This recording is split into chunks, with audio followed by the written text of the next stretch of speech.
Okay. Recording? Yes. Oh.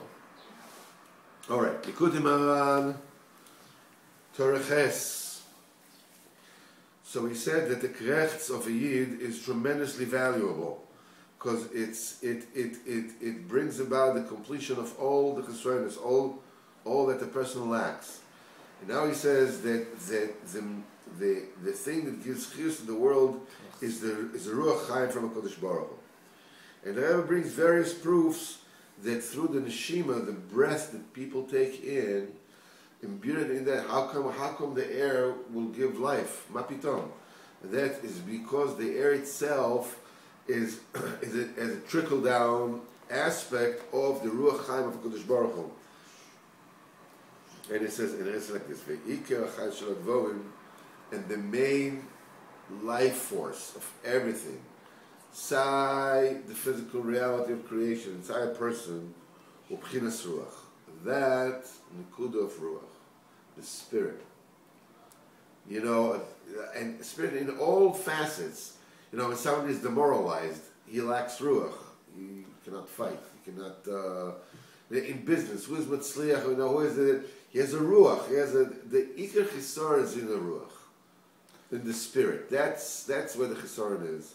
If there is no chisar in the ruach, there's no rhyme or reason can ever stop a person. All the chisronis are chisronis ruach. He says aikar b'chinas ruach. Ksheyesh chisar be'ezadova, when there is a chisar and there's a lack in anything, ikar chisar b'chinas achai shelo esadova.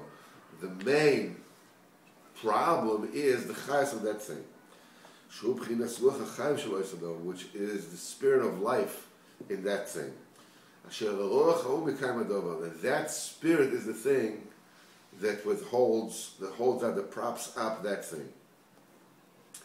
And when the ruach is complete, you know, then the thing is complete. And when the thing itself, you know, is deficient, it means that the ruach in it is also deficient. That's why when a person has something that he needs, it's because a person has himself a deficiency in ruach chaim. It's interesting, you know, even the Eastern, you know, or medicinal arts, it's all based on ruach. It's all called chi. It's all based on the ruach chaim. You know, so if there's any problem, a deficiency of the ruach chaim. Ve'anocha, and sighing on something, is a huariches aneshima, because when a person is sighing, what is he doing? He's expectorating air for a long time. That's erech hapayim. In other words, and this union of long breathing, long breath, is a derivative of erech hapayim, of that midah of patience. Hainu marich ruche, that lengthens his ruach. What is the thing that enables people to be patient? Is being patient. Like when a person sighs, first of all, he takes in air. You know that we have to let it out. You know, to let out an air, a sigh without taking in air is a grunt. It's not a sigh. A sigh is always,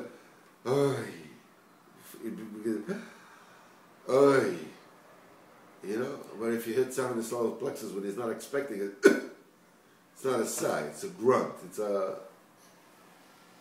Okay. So the ear of Anocha is Arichas Aneshima. You bring in Neshima, and you let it out. Look, this is it is a derivative of erech hapayim. When a person is not getting angry, it's called erech hapayim. In other words, he's not short-tempered. He's not short-tempered. And marich hapayim, you know, he's lengthening his neshama. Something bothers you, so it's like you have air in your lungs. You know, you can withstand it. You don't have to breathe them in. You have to boom. And when a person is sighing, he's lengthening his neshima. That's why the anocha, the sigh, is a bechina, a derivative of erech hapayim. Okay, that's the reason why when a person sighs on the fact that he has a chisaron, and he lengthens his breathing, what he's doing,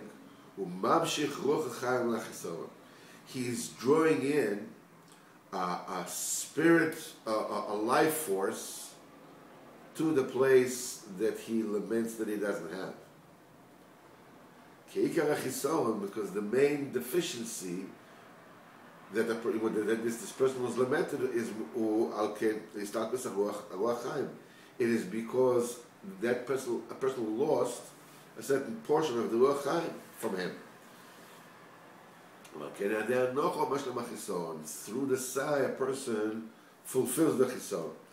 That's why it is so chashuv, the sigh of a Jew, and to explain it is like this: a Jew is a chelek elokam imal. He is godliness, dressed in a physical body.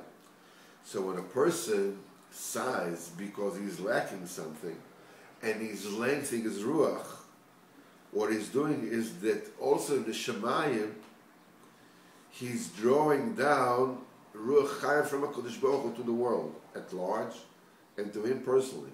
B'meila, it brings down to ruach chaim, and it fulfills the whatever a person needs through the Torah and the tzaddik, which are both sources of ruach. You can look at it as with a pump. They pump out the fire. It has like a.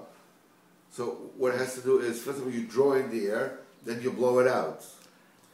The inner of the chisaron is that the drawing in and drawing out. That in the drawing in, you're creating a vacuum that pulls in ruach. And afterwards, when you're taking it out, the taking it out that you're taking it is the amshach of the ruach that you brought in. It creates, the ratzon that you want is also a real reality, not just the fact that you breathe in and breathe out, but that thing, that aim that you have in your mind when you sigh about something, it's creating the same principle of suction, beruchnius, and creates the same kind of, an inhale, kaviyach from HaKadosh Baruch Hu, and an exhale into the world of the Ruach Chaim, through the Torah, through the Tzaddik, the Likutei says, to be mamshich and to fulfill whatever it is that you need, and not to show whatever it is that the world needs. To be continued tomorrow.